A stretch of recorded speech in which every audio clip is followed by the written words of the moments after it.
he said, "You got the job, Price." He said, "It takes a load off me." So from then on, I prepared the last meals.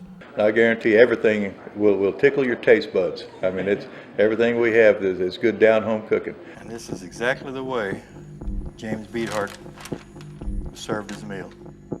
Fish fillets.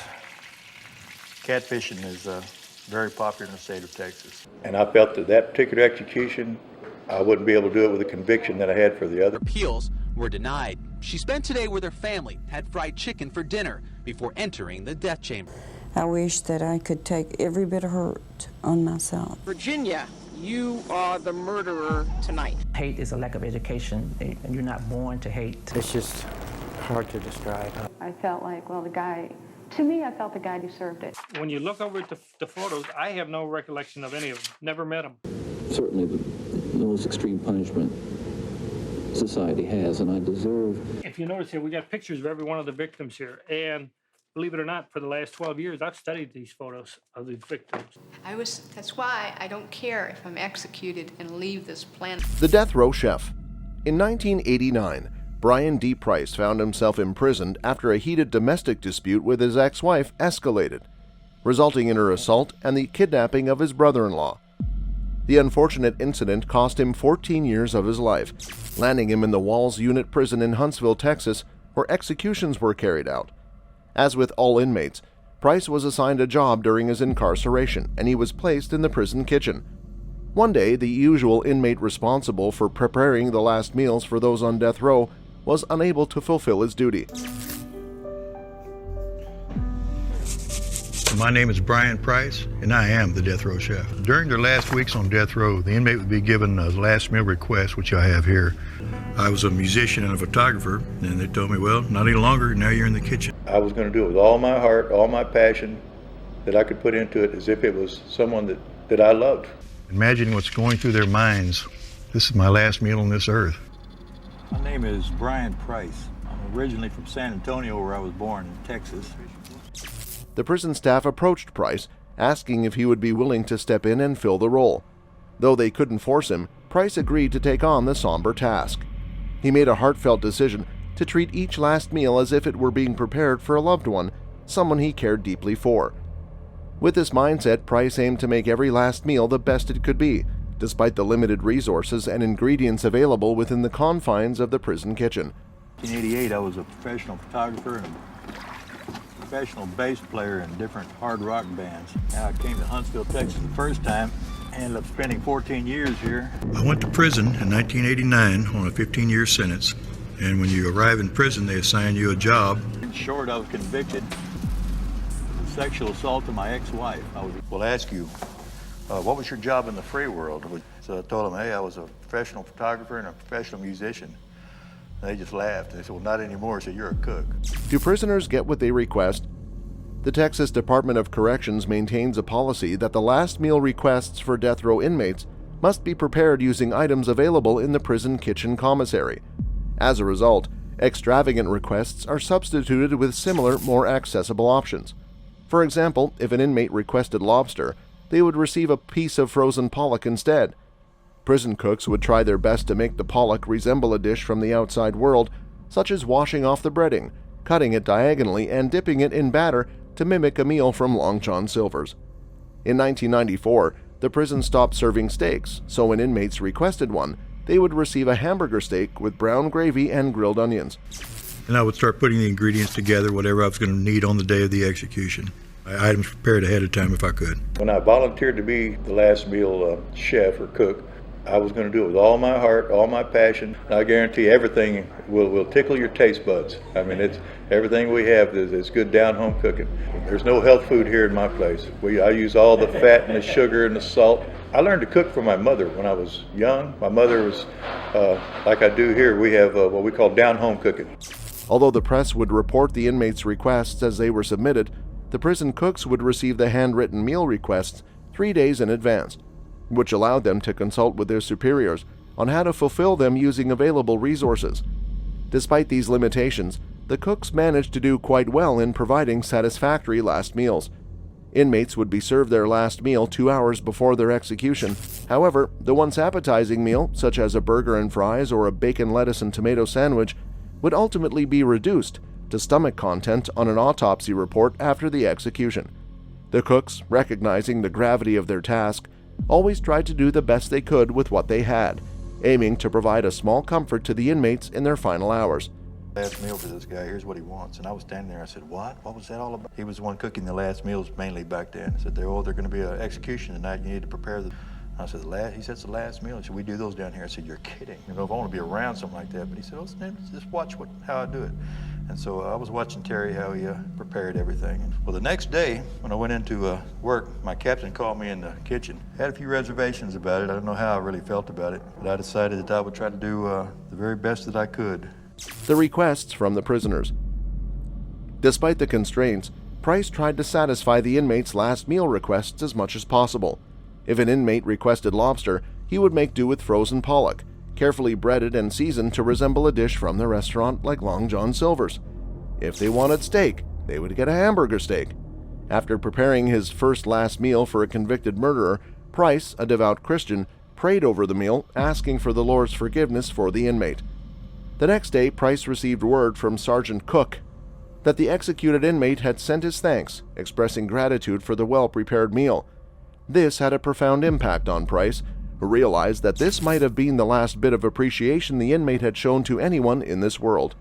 So Price decided to take over the responsibility for preparing the last meals for death row inmates. From 1991 to 2001, he prepared 218 last meals in the state of Texas. Contrary to what one might expect, the most frequently requested last meal was a simple cheeseburger and French fries. Price would make homemade buns for these monster burgers, which brought comfort to the inmates in their final hours. Of course, there were also some unusual requests. They just had the prison food, and when they request something for their last meal, most of the time it's something special.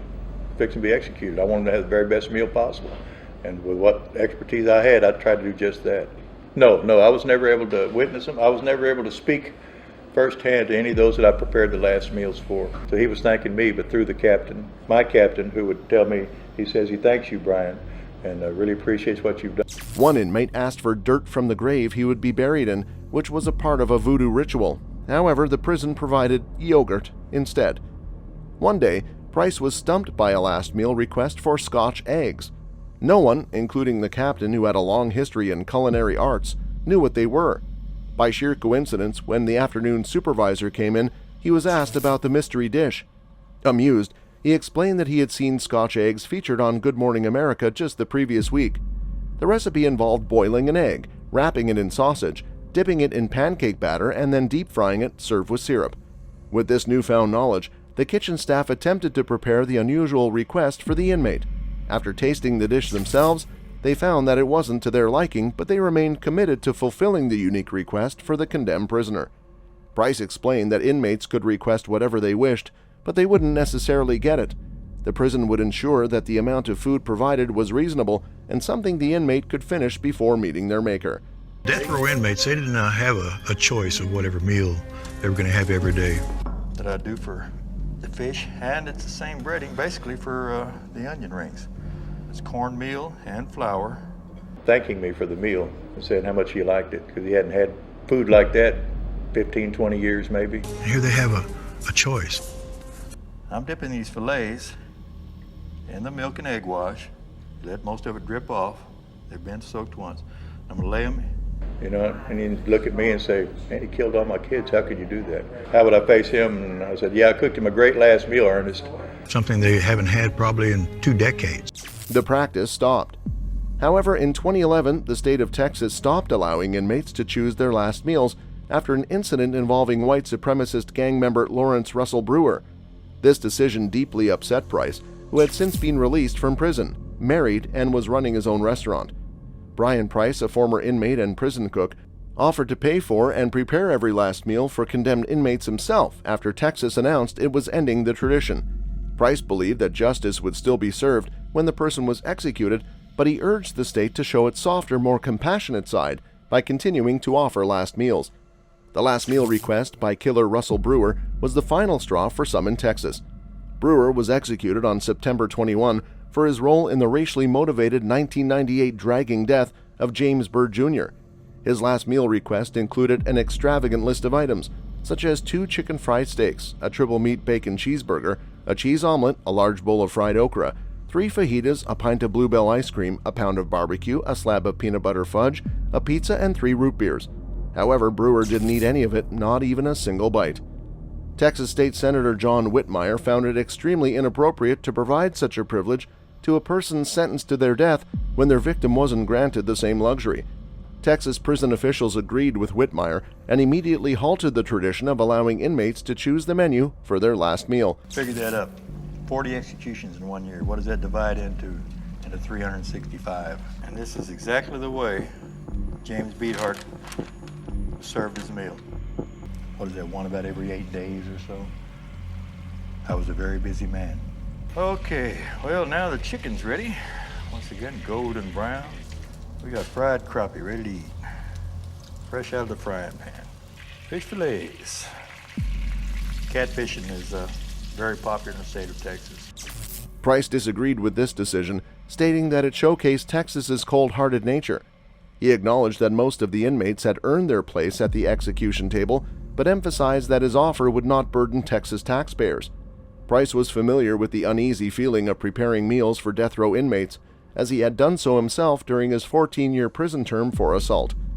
Initially, Price researched the crimes committed by these inmates and questioned his ability to cook for them. However, his perspective changed after talking to Manny Lopez, a fellow inmate responsible for cleaning the death chamber after executions. Lopez revealed that the most difficult part of his job was cleaning the witness room, where the inmate's family watched their loved one die.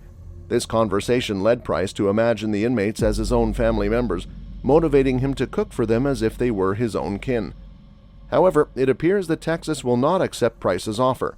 According to Texas Department of Criminal Justice spokesman Jason Clark, the state is not concerned about the cost of the last meals, but rather the concept itself. Initially, Price supported the death penalty, but his experience cooking last meals changed his perspective. He now sees capital punishment as a dark and tragic practice. Price wrote about his experiences and the nearly 200 meals he prepared in a book titled Meals to Die For. In telling Price's story, we explore a unique perspective on the death penalty and the human connections that can be forged in the most unlikely of places, the simple act of preparing a last meal for a condemned criminal. Victor Fagues. Victor Faguer was a convicted slayer who was sentenced to his demise by lethal injection in Iowa. He was punished on March 15, 1963, but his last meal stirred more interest than people expected. Faguer had a troubled childhood and was often in trouble with the law. He dropped out of high school and later joined the U.S. Army.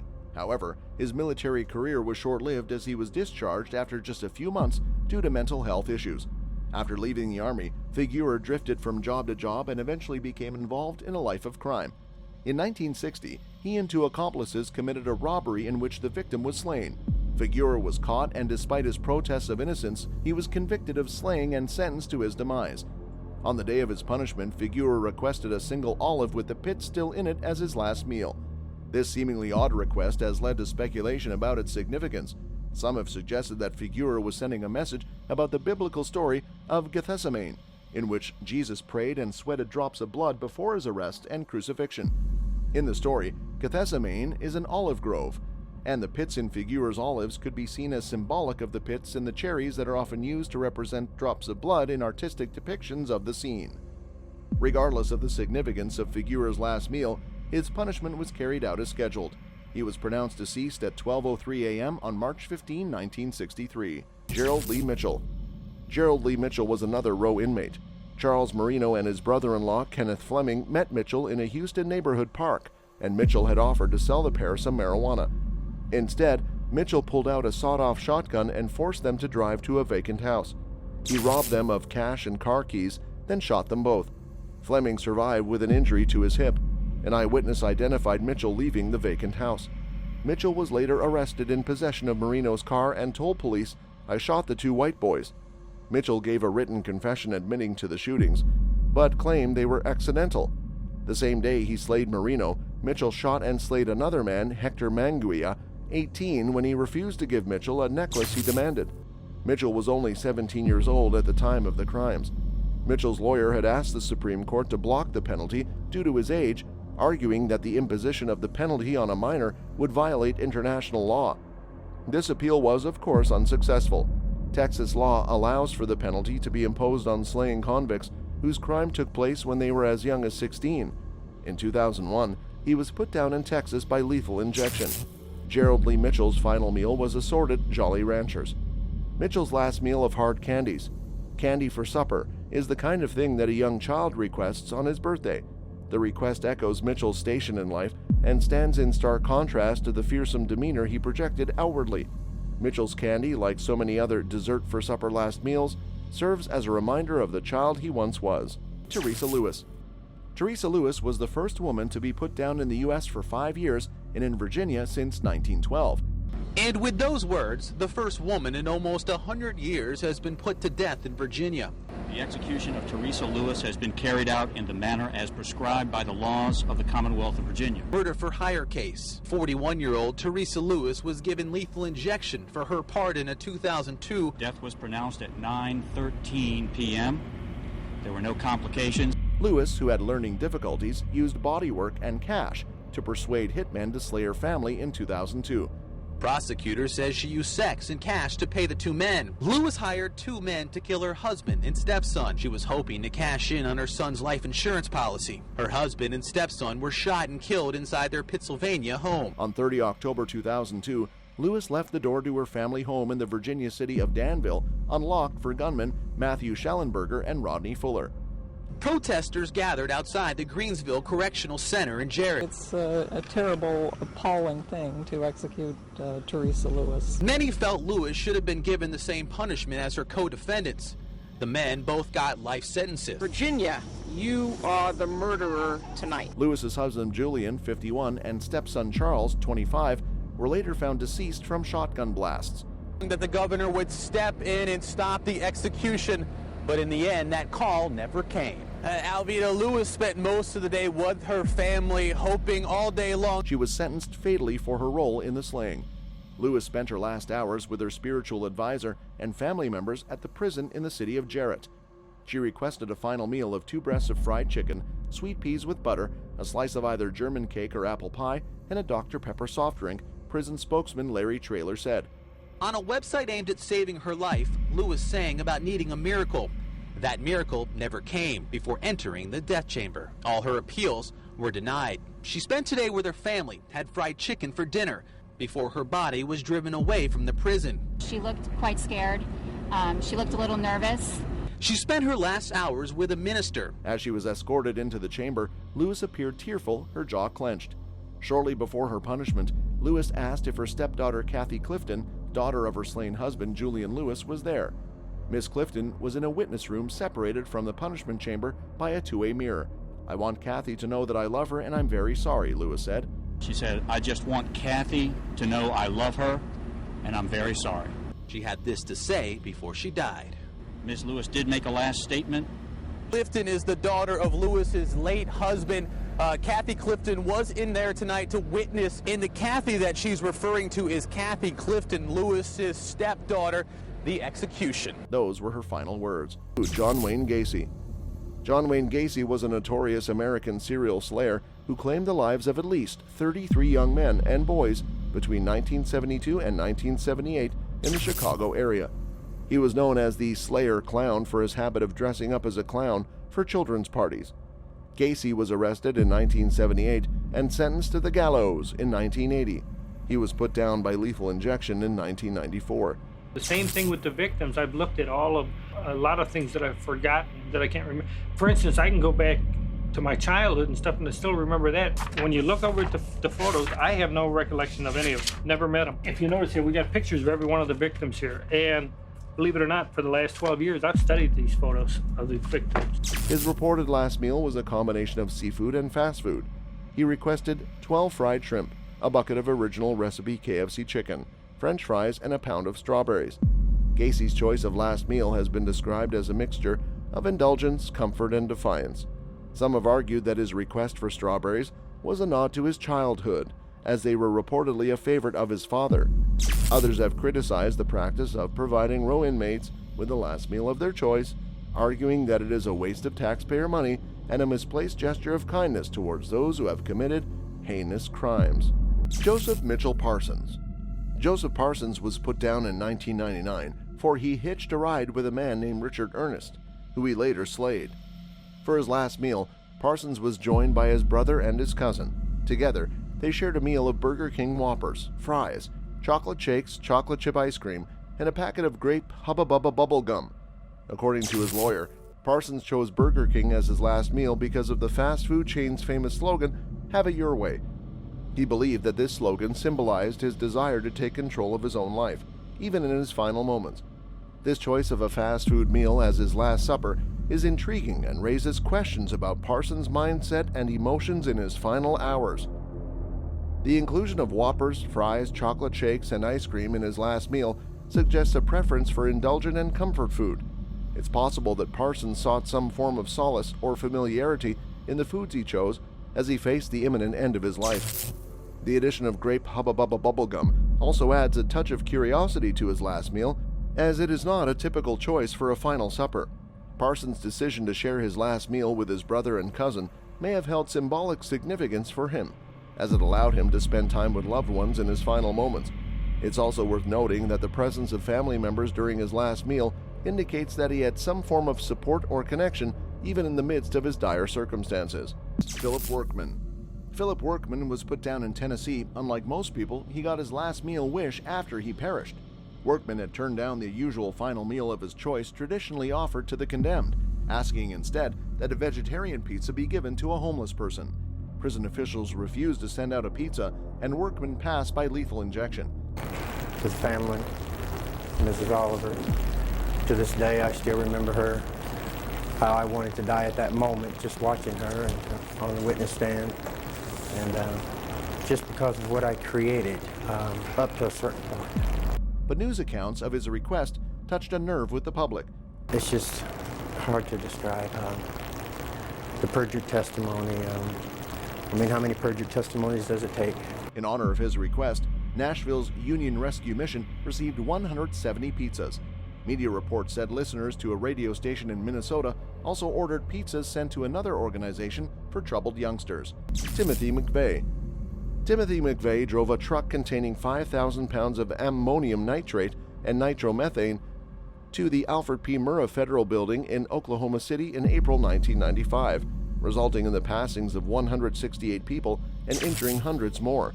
He stated motivations were a combination of conspiracy theories, white supremacist ideology, anti-government sentiment, and paranoia about gun control.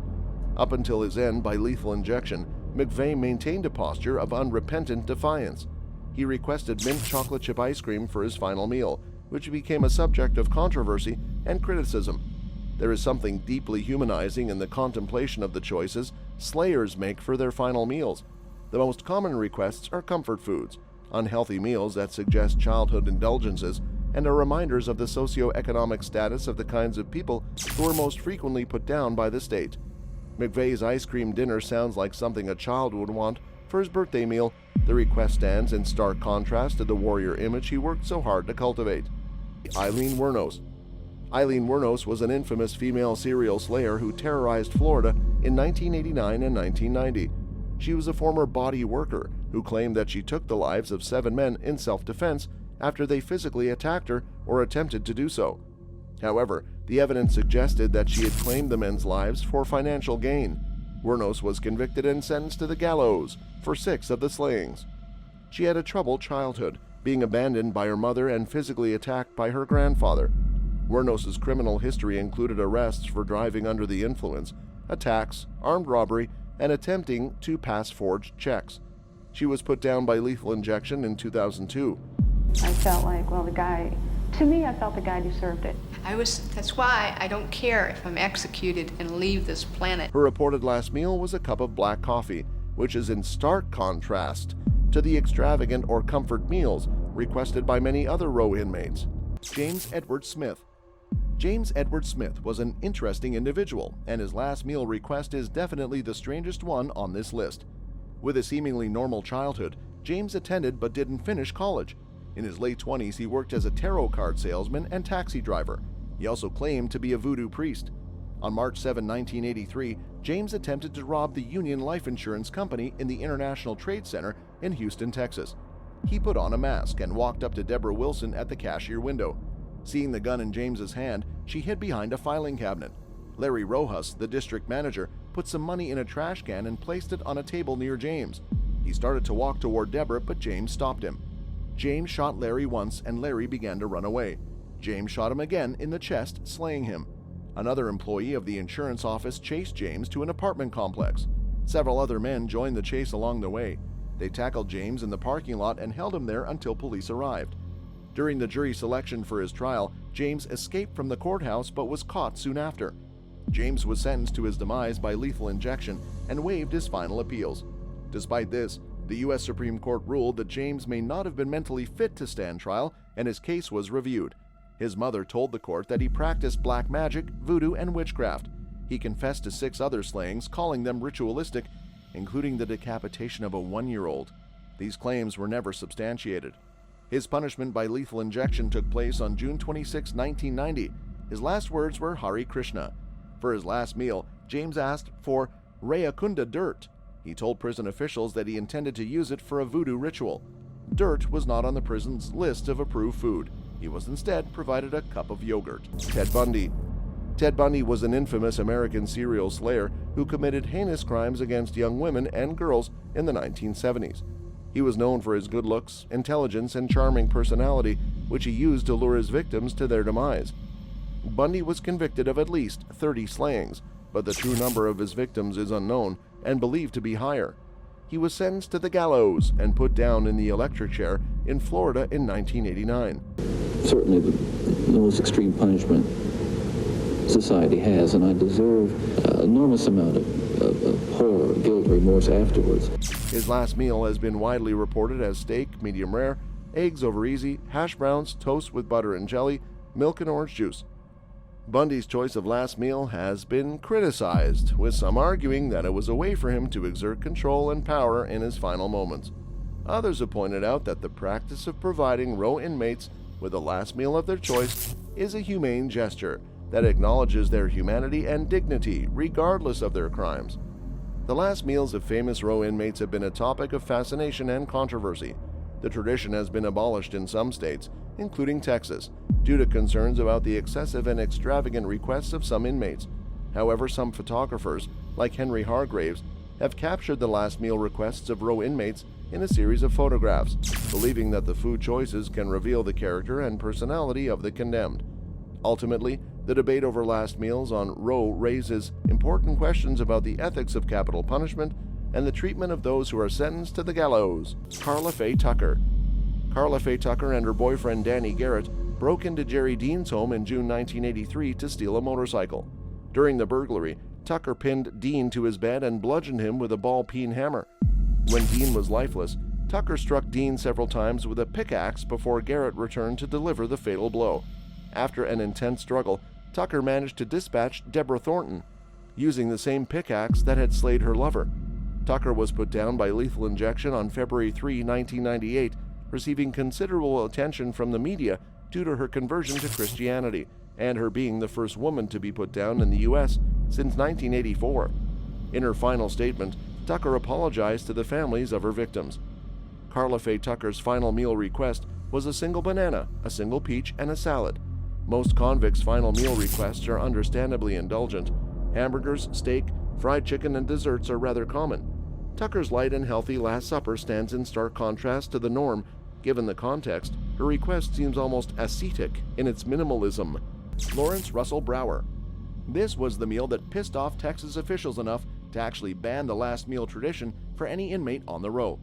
Brower asked for the most over-the-top last meal you can imagine. He ordered 2 chicken fried steaks with gravy and sliced onions, a triple patty bacon cheeseburger, a cheese omelet with ground beef, tomatoes, onions, bell peppers, and jalapenos, a bowl of fried okra with ketchup, 1 pound of barbecued meat with half a loaf of white bread, 3 fajitas, a meat lover's pizza, 1 pint of Bluebell ice cream, a slab of peanut butter fudge with crushed peanuts, and finally, 3 root beers. The cherry on top of this meal was the fact that he refused to eat any of it, simply saying he wasn't hungry. King, along with Sean Berry and Russell Brewer, stopped to give Bird a ride. They chained Bird to the back of their truck and dragged him 3 miles down a deserted road. King and Brewer were ex-cons, avowed racists. and dumped what was left of his body in front of a black church. That's where Sheriff Rouse found him the next day. On June 7, 1998, for nearly 3 miles down Huff Creek Road outside Jasper, Brewer and Sean Berry killed Byrd by dragging him behind Berry's pickup truck. Of a gay man in Wyoming 3 months later led to the first federal hate crimes legislation. The capital murder convictions combined with a conviction in the killing. After the incident, Texas prison officials announced that they would do away with the long-standing tradition of giving end-row inmates the chance to choose their last meal. Instead, they'll simply have to eat whatever comes out of the kitchen. And overnight, Jasper became a touchstone around the world for race hatred and violence. Evidence at the scene, including a KKK lighter, quickly led the sheriff to the 3 killers. The killing brought in outsiders and opened racial fissures in the community. Hate is a lack of education. You're not born to hate. It forced a dialogue about race relations that Byrd's sister says still needs to continue. Ricky Ray Rector. Ricky Ray Rector was a convicted slayer who was put down by lethal injection in Arkansas in 1992. He was found guilty of slaying police officer Robert Martin and another man. Before the crime, Rector had shot himself in the head, resulting in a self-lobotomy that left him with permanent brain damage. His mental capacity was questioned during his trial due to his lobotomy and potential intellectual disability. Rector's last meal has been widely reported, which included a steak, well done, fried chicken, cherry Kool-Aid, and pecan pie, but he left the pecan pie untouched and told the prison staff that he was saving it for later. The length and difficulties of Rector's farewell were also criticized. As per sources, it took more than 50 minutes to find a suitable vein for the lethal injection, and the curtain remained closed between Rector and witnesses. Bill Clinton, who was running for president at the time, oversaw the scene. The case of Ricky Ray Rector has raised important questions about capital punishment, mental health, and the ethics of providing last meals to row inmates. Gary Carl Simmons Jr. Gary was 49 years of age. He was convicted and sent to the gallows for slaying 21-year-old Jeffrey Wolf on August 11, 1996, inside Gary Simmons' home. The slaying was drug-related. During the crime, Jeffrey's girlfriend was also physically attacked. Gary spent the last 14 years of his life on Mississippi's final row. He was put down in mid-June 2012 after he was convicted of being involved in the slaying of Jeffrey Wolf. His final meal request included 2 Pizza Hut Supreme deep dish pizzas, 2 kilograms of Parmesan cheese, and 10 cups of ranch dressing, 230 grams of jalapeno nacho cheese, 100 grams of sliced jalapenos, 1.2 liters of cherry Coke, 2 large strawberry shakes, a liter of strawberry ice cream, and 1 family-sized bag of Doritos. At almost 30,000 calories, that's a lot of food. Velma Barfield. Velma Barfield was an American serial slayer who was convicted of slaying several people, including her own mother. In 1978, Barfield was hired as a caretaker by a wealthy family in North Carolina. Over several years, she poisoned several members of the family, including her employer, with arsenic-laced food and drinks. She also slayed her mother by poisoning her with insecticide. Barfield was arrested in 1978 and later confessed to the slayings. She was found guilty and sentenced to her demise. I'm sorry for the hurt that I've caused. Now, drug-free, a repentant Barfield says she regrets the pain she has caused others. Today, if it were possible, so many people, I wish that I could take every bit of hurt on myself. On the row at Raleigh, Velma, now off the drugs, she expressed remorse for the years that the pills had blurred her judgment and destroyed her moral compass. However, she could not really explain why she had done what she did. Almost 6 years. The first week I was here was the worst week that I have spent. Total, isolation from everybody that I had been with. Drug nightmare. Days of not knowing where you are or what you've done. The last 10 years was just like that. Years of... She became a born-again Christian whilst awaiting trial, and during the next 6 years that she spent on the row, did a lot to help and counsel other female inmates. Her attorney would not allow her to say whether she knew what she was doing when she committed her crimes. It's her relationship with God, she says, that has enabled her to survive her confinement. But once confined in prison, Barfield says, she found God. I know that without him, living in prison every day is a struggle, even at its best. His strength that has sustained me, I couldn't have made it even thus far. Under North Carolina law, she was allowed the choice of her punishment by lethal gas or lethal injection, and not surprisingly, she chose the latter. She could not face her last meal and asked a guard to get her Coca-Cola and cheese doodles instead. She dressed in her own pink pajamas for the punishment and was made to wear a diaper. A stethoscope and heart monitor were taped to her chest. The wheeled gurney was taken to her cell, and she was secured to it with straps over her body and legs. Catheters were inserted into her arms, and a saline drip started before she was wheeled into the chamber a few minutes before 2 a.m. 3 syringes were attached to each of the IV lines, and these were operated by 3 volunteers. One of the IV lines was in fact a dummy, so none of the 3 volunteers could be sure if he had actually finished her or not. She was pronounced deceased at 2:15 a.m. The punishment had gone without any hitches. Dobie Gillis. On July 8, 1984, an intruder entered Sonia Kipper's home and physically attacked and knifed her. Dobie Gillis Williams was picked up in a police roundup and allegedly confessed to the crime. He had an IQ of 65 and was represented by a lawyer who was disbarred for incompetence. He was put down by lethal injection on January 8, 1999, after a series of unsuccessful appeals. Dobie Gillis Williams requested 12 candy bars and ice cream for his last meal. Williams' case highlights the controversial practice of providing row inmates with their last meal of their choice, with some arguing that it is a humane gesture, while others see it as an unnecessary luxury for those who have committed heinous crimes. That's all for this video, folks. See you another time.